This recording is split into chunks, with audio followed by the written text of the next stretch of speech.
The essence of a woman. Let's talk about it.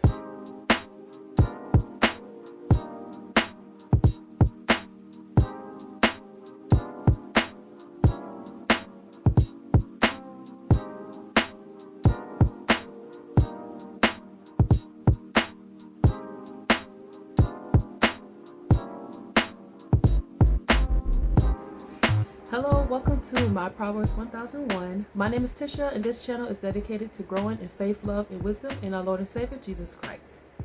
Today, we're going to be talking about a topic that I personally believe is not talked about enough. And I think it's not talked about enough because people don't really know how to explain what is the essence of a woman, generally because society has taken the essence of a woman hostage and, manipulated it to conform us to things that is not for our good, for our benefits, for is overall agenda to cause confusion and isolation, rip us of our identity and the purpose of why we were created. Now, what I'm going to bring up is going to ruffle some feathers. Some people are going to be mad at me, going to disagree, but it's okay. So when we look at the Bible, generally us as women, what we know that the Bible said is that we are a helpmate and that we are the weaker vessel. Now, I'm going to address both of those today in this video as to why we are created to be the helpmate, why we're the weaker vessel, and how that is actually a good thing. It's good for us to be that in our essence, because that's the only place we can really thrive if we are in the position that the Lord had created us to be in. So for this topic, I do have some notes written down so we can go over the essence of a woman. There are a lot of bullet points here. I have 14 total. So we're going to get through this. The essence of a woman. Let's get into it. All right, so I'm going to start off out the gate very strong with the essence that people hate the most, that people fight against the most. I'm just going to say it off rip. Submission. Our essence is to submit, because once again, we can't have two leaders. We can't have two chiefs. Somebody have to be the Indian, right? So us as women, our essence is to be the submitter. Why? Because we are supposed to give the men the opportunity to lead. We are also supposed to give the man the opportunity to show his abilities to lead. We give him the opportunity to be trusted, and our submission give him responsibility. I know a lot of people talk about, oh, but men's supposed to submit too. I know the Bible says that we should submit to one another, right? But we have to submit differently as men and women. Us as women, we have to submit as being the one that is taking instructions, while men submit by the responsibility of the woman.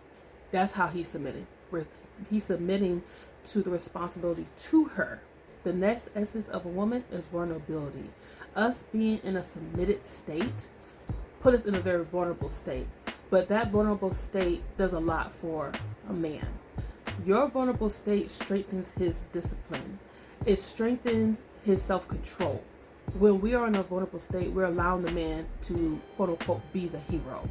Men has a predatorial nature. By nature, they have a predatory nature.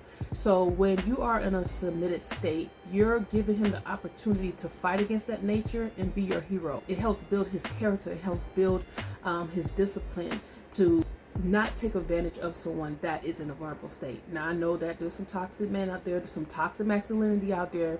We're not talking about that. We're talking about men who are actually submitted to God, who has character, who has moral standards and values. When we submit to men like that, it gives them the opportunity to fight against that nature and help them overcome and make them feel empowered, because they have an opportunity to take advantage of you and they don't. So that builds their character. That vulnerable state also helps him to build his humility. It humbles him because he has to take responsibility for you in that vulnerable state. He can't take advantage of you because God is watching him. Now, once again, this is somebody who is submitted to the Lord. When we are outside of, we're submitting and being vulnerable to people who don't have God consciousness, we're putting ourselves at state to be taken advantage of. So just remember, this is based on somebody who is under God's covering. Okay? This vulnerability also allows him to care for someone outside of himself. It causes him to stop being selfish. and us being submissive also causes us to not be selfish as well. So it goes both ways. This submission and vulnerability does something to both the man and woman. The essence of a woman also supposed to be there to display the man's abilities. You're also displaying that this man can be responsible, he can lead by you submitting under him, allowing people to see how he is able to lead. When people look at a couple and they see the wife, they see how well she's being taken care of, they see what she's able to do. So it's also displaying his choices, it's displaying how well he can care for something that's under his responsibility. People are paying attention to that.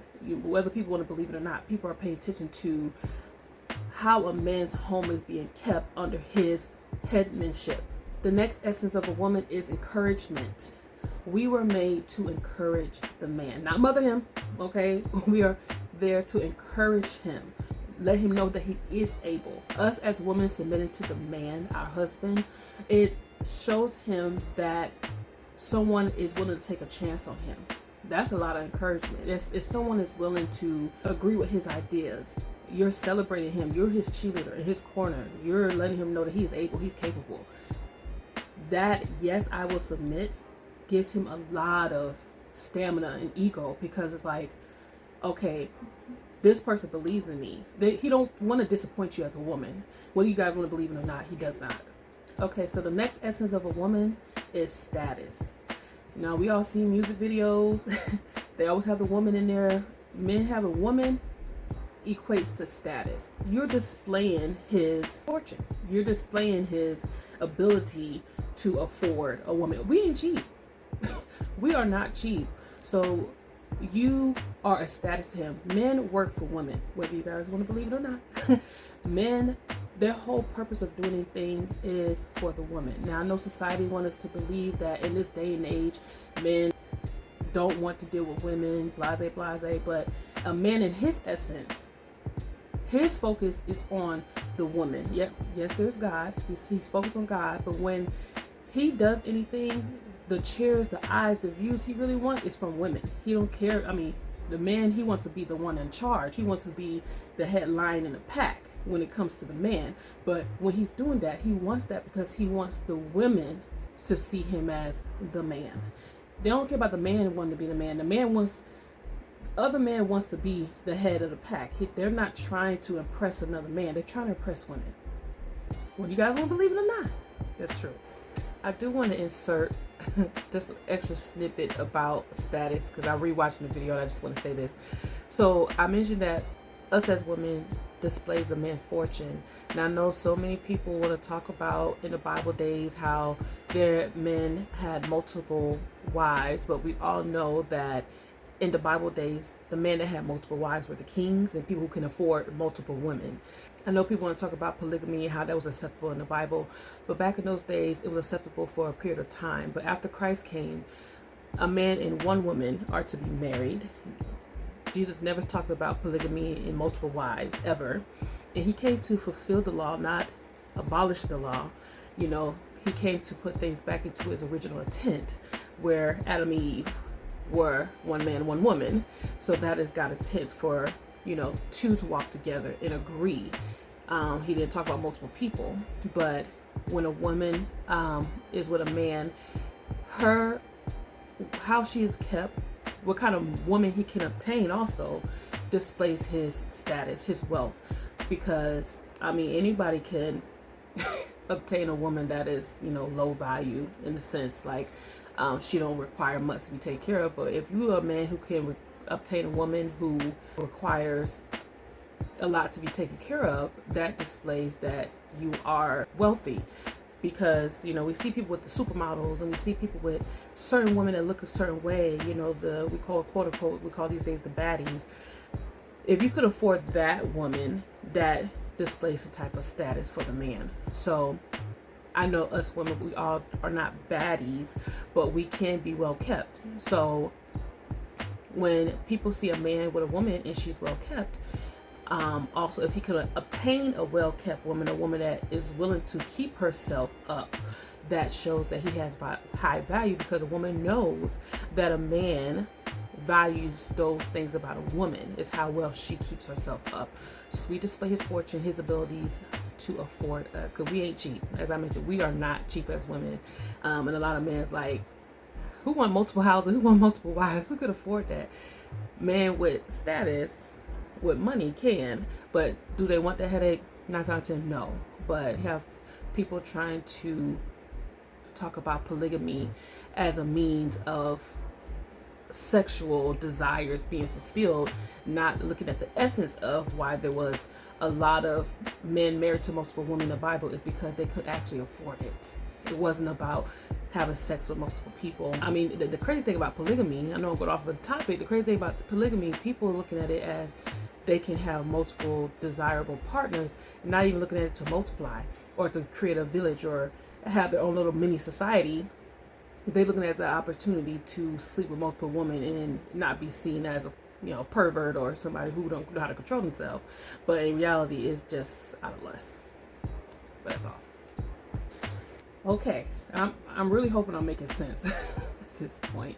We give him validation. We stroke his ego, and he wants to continue to have that. So he will continue to do things to impress you, to continue to do things to please you, because you believe in him, and he wants to keep that thought of him in you as his woman. Now, single man, he probably want multiple women to do that, but when a man is married, the person that matters the most is the person that see him in his most vulnerable state, the person that took a chance on him. Your opinion matters more than anybody else's opinion. Yeah, the other opinions are nice, but at the end of the day, he's looking at what you're thinking of him, because you know the truth about him. For a man to convince a woman that he has good ideas, that she can trust that he's going to actually make it. He's not blowing smoke. He's not just talking out the side of his neck. He's actually someone that they believe will achieve these things and will provide and protect. Now, I know in some rare cases, probably more than rare cases in this day and age, where people just marry for the wrong reasons, how they pick a spouse is for the wrong reasons. A lot of the reasons people pick spouses is based off of attraction, finances, just a lot of flashiness. But it's not looking at if a person really can, or if a person has character, what's their morals, values, and principles. So yes, if they are not following the essence of how God put man and woman together, then of course it's going to fall apart. But if you're following the essence and the standard that is there, you will succeed. All right, what's next? Our essence. We are a charger to him. So I'm gonna have to just be blunt. We charge him through intimacy, sexual intimacy. That charges the man up. That makes him feel dominant. That makes him feel like, once again, he's able, can satisfy us, not just outside of the bedroom, but inside the bedroom. It does something internally to him when we are intimate with our spouse. Now, it's very dangerous when we as women hold off from that from our husband. And even the Bible talks about us not denying our spouse, because that leads to other temptations, because that's another way a man feels validated, is through that sexual intimacy with his wife. A man does not want to feel rejected by her, especially where she's supposed to be his only source of receiving that type of recharge. So us as women, we should never use sex as a weapon, because that is one thing that helps him to stay charged. When it comes to athletic work, people talk about stamina.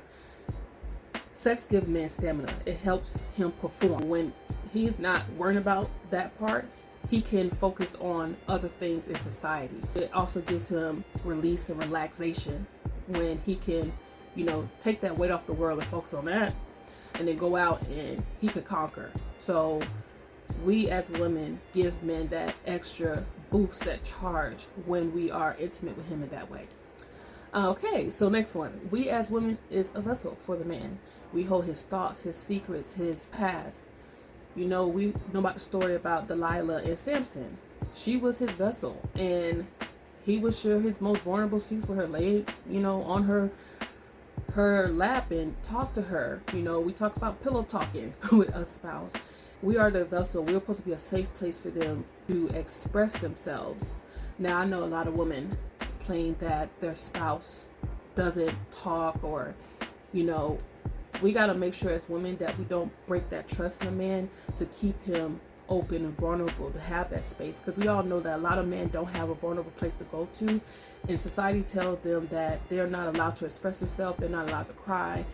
They 9 times out of 10 don't speak to their friends about a lot of things if they haven't created that atmosphere or that vulnerable space for themselves and their friends groups. Their woman is that vessel, that place for him to be vulnerable and still be seen as capable and a man and strong, even at his weakest points. We don't want to be Delilah and take his weakest points and use it against him. We are supposed to take it and hold it and cherish it for him. We're supposed to be that vessel for the man, because society doesn't allow him to do that, because they're looking for him to show up differently, not that way. But also show that you respect him, which is a huge button for men, is respect. When you are submitted under him and you're not respecting him, child, you already lost. You know, us being the man's vessel, we also hold his essence. And, you know, I may do another video about the essence of a man. I kind of don't want to do that because I'm not a man, and I feel like a man should do a video about the essence of a man. But at the end of the day, we hold his essence because we hold his vulnerable place. You know, if someone else has a hold of that, they could break him down, and he could become weak when we're looking for him to be strong. And, you know, us as women, that's why we should never disrespect our man publicly, talk to him any kind of way publicly, because we are breaking him down based on what we know, what he has shared with us. So many times I've seen women in videos where they, you know, talk about what a man shared with them and use it against him. Nobody likes anything being used against them, especially a man. A man is very unforgiving to women. It's hard for them to trust and get that trust back, because men, I don't know how they think. They can be very unforgiving. So at all costs, you being his vessel should never open up that Pandora box and use it against him. You should always be his safe place. When someone is married, everyone knows that you are exposed. People knows that your spouse knows things about you that nobody knows. So when you are submitted under a man and you're displaying that he's a good man, people are noticing that even under his most vulnerable place, which is his home, the end of the place that you guys share with each other, you're still respecting him despite all that. That's just letting society know that he's taking care of you, he's treating you right, because you are not disrespecting him. A lot of times women get disrespectful to men who they lost trust for, that they feel that they're not adequate of doing something. So when society sees that you as the wife is respecting this man, they realize that this man is someone that can be respected and is respected, and they will continue to respect him based on how his wife treats him. Now, for us to be able to provide all these things for a man, I actually should have made this my last point, but we are his investment. He has to invest in your essence so he can always get that replenishment from you. He will never be deprived if he invests in you. Now, he has to see you as an investment for him to invest in you, but I believe once you reach the marriage stage, he already knows that you're worth investing in, and he's going to continue to invest in you, can continue to provide for you, can continue to protect you, because he needs you in your essence, because your essence provides him what he needs to overcome and face the world. So a man should know, no matter what society is telling you, a man should know that he needs to show you that he's willing to invest in you. He's willing to care for you, pay for you. Okay, let's start over. He's willing to pay for things to make sure that you have what you need.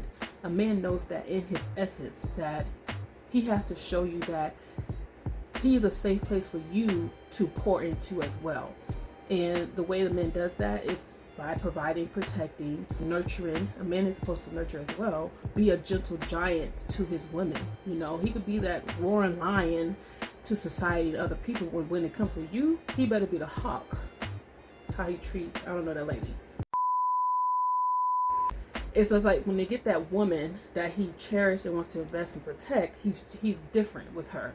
And that's how your man should be. Not saying that your man should have different characteristics or like he's fake, like he got two-faced. No, it's just that certain parts of him comes out in society, and certain parts of him comes out when he's with you.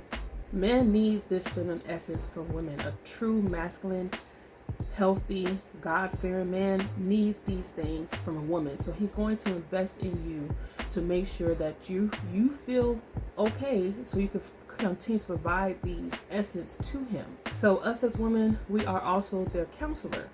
We talk about pillow talk. We supposed to be able to, he should be considering you in things. When he picks you as a wife, he should also be paying attention to what you have to offer, as far as how wise, how smart, what decisions you make, how well you take care of yourself. These things let him know that he can ask your opinion and it'll be valuable. When he speaks to you and your opinion, you're not keeping yourself well informed. You're not someone that has a curiosity about you. You're not a person that had your own thoughts. I'm going to do a video about a high value woman, or woman of high value, I should say. I just hate that placing of words of high value man, high value woman. It's going to be a video about a woman of high value, okay?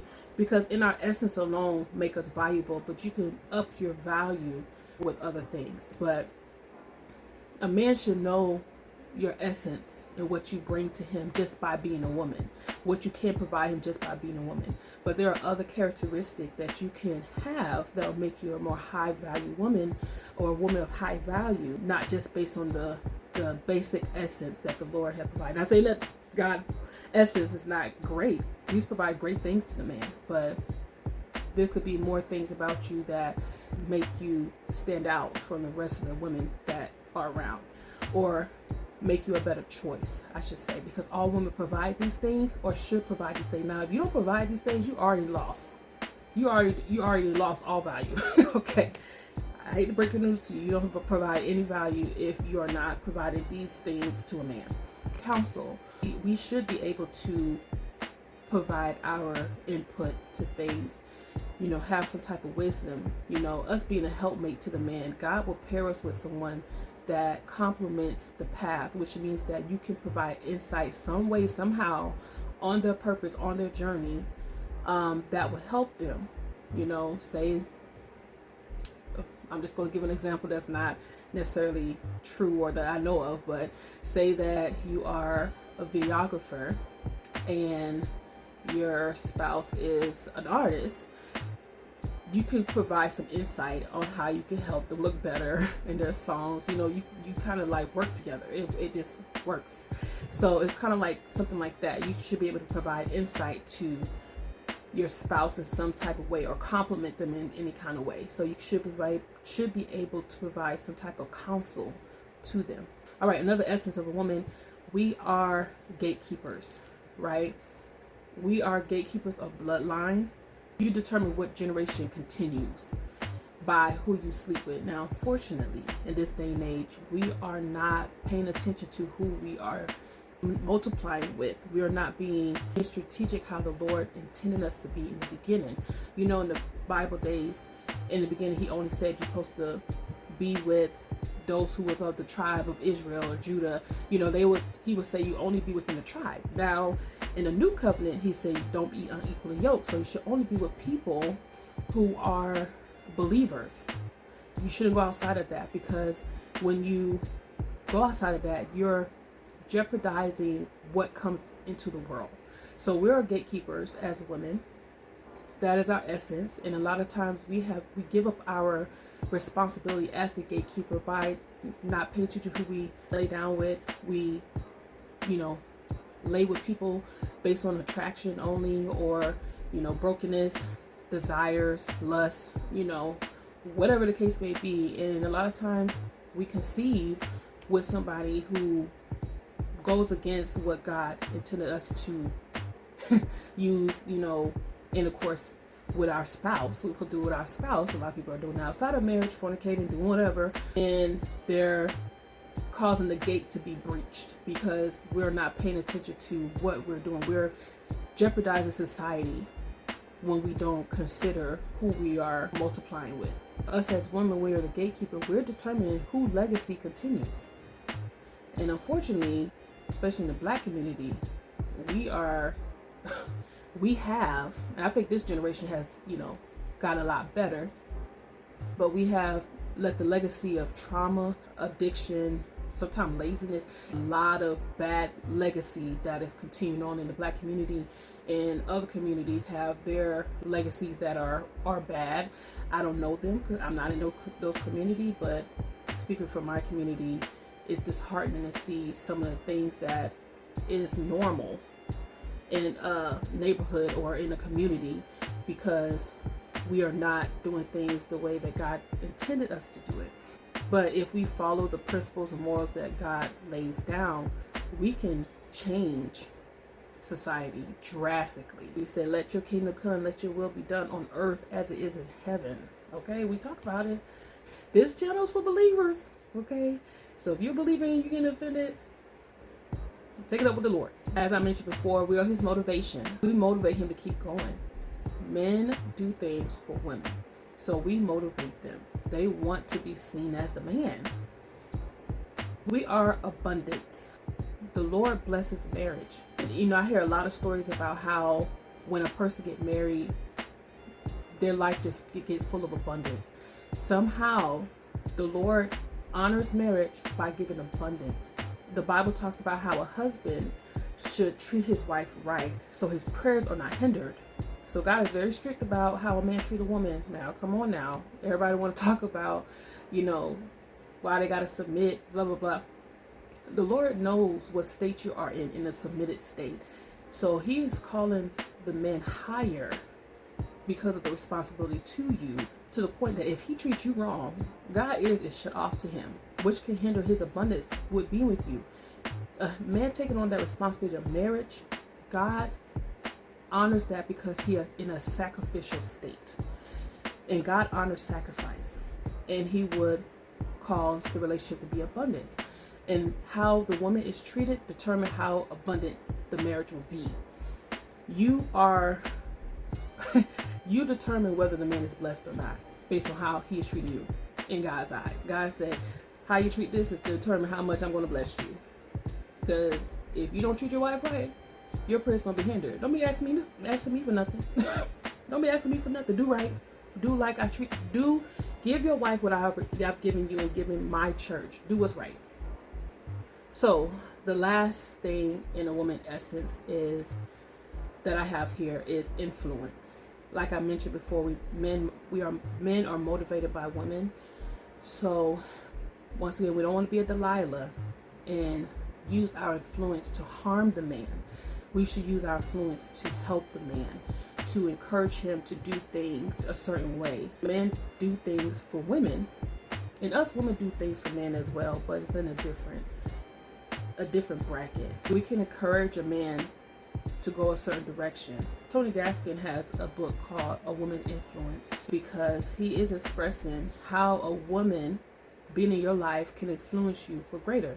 Now, Tony Gaskin had been married, I think, 15 years or so, 17, I don't know, don't quote me. Tony Gaskin talked about how his wife influenced him and encourages him, and just her being in her essence, in a sense, helps him to thrive as a man.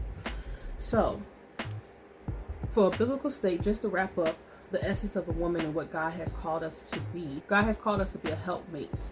And we know when Adam and Eve was on the earth and the first man and woman to be created, God said that Adam needed a helpmate.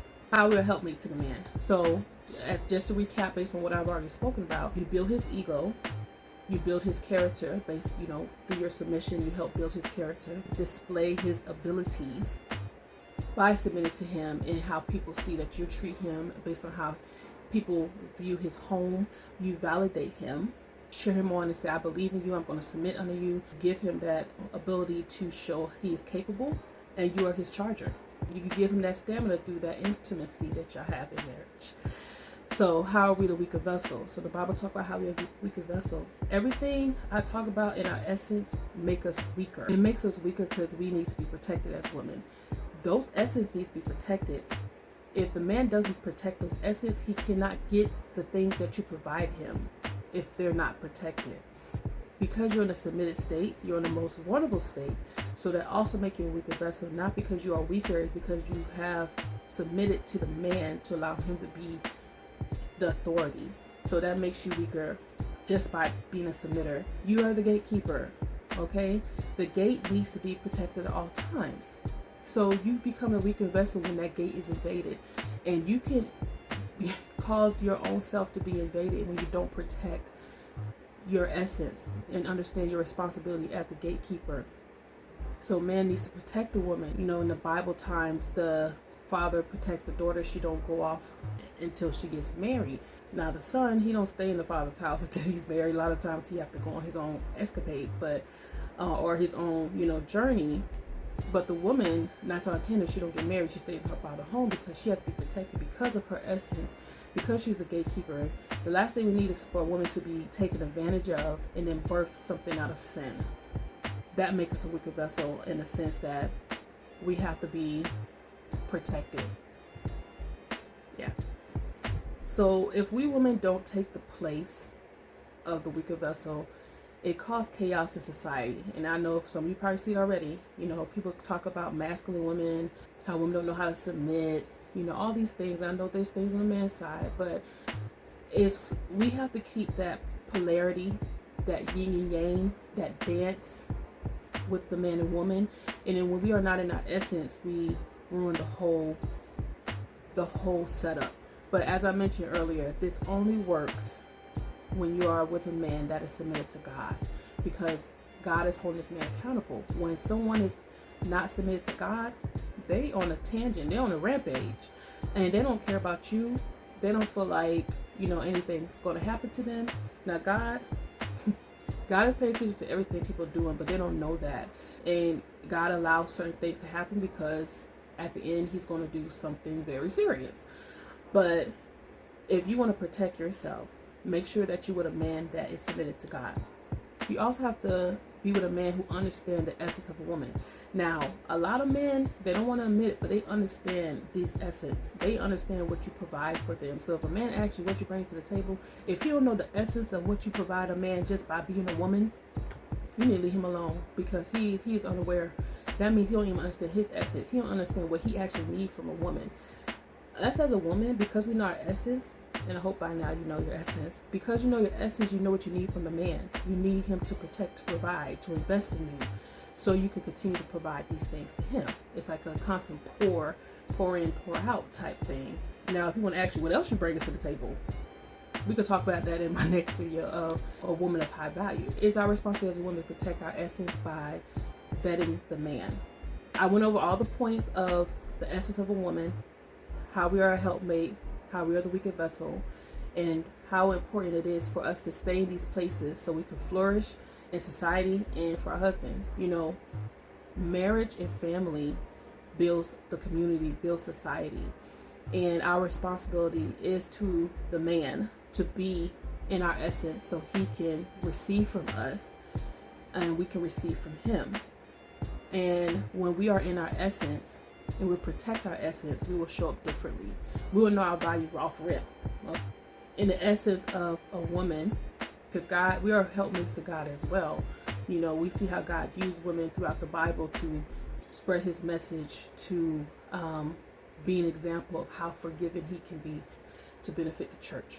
So I really hope that you guys found this video helpful. I would love to hear you guys' opinion about what I mentioned about your essence as a woman, what you agree with, what you don't agree with. But I am currently using this understanding to help show up different, and it has been very beneficial to me. So I wanted to share with you guys. I hope that it is beneficial for you. So I thank you all for watching once again. Until next time, God's willing.